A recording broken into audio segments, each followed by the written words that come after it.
敦煌書局是中國文化空間新地標，外觀內飾取材敦煌壁畫，陳列2.5萬餘部敦煌題材書籍，奇藏驚覺收1200餘部敦煌遺書影印版，堪稱線下最全。還會雜字畫5000家 HKU 文創，敦煌1900咖啡與文化活動。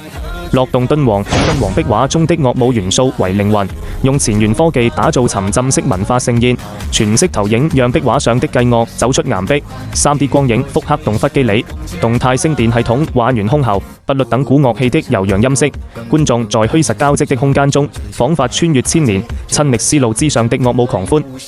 我們來到鳴沙山月牙泉景區。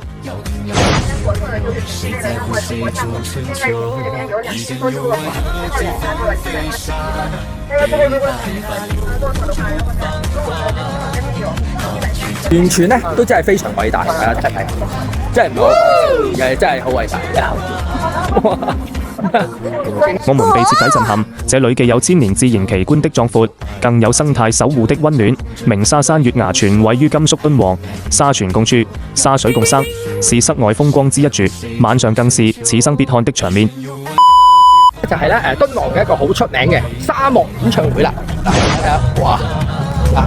越近咧就越震撼啦啊！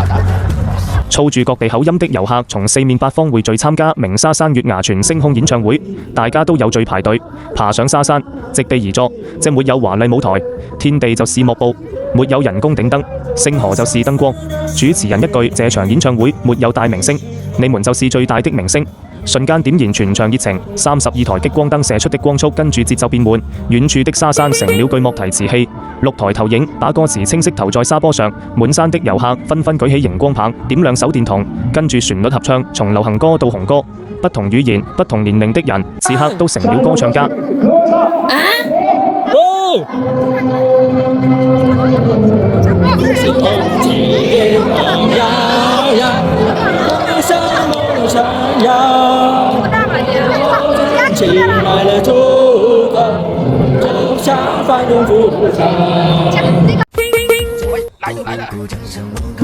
记得点赞关注哦。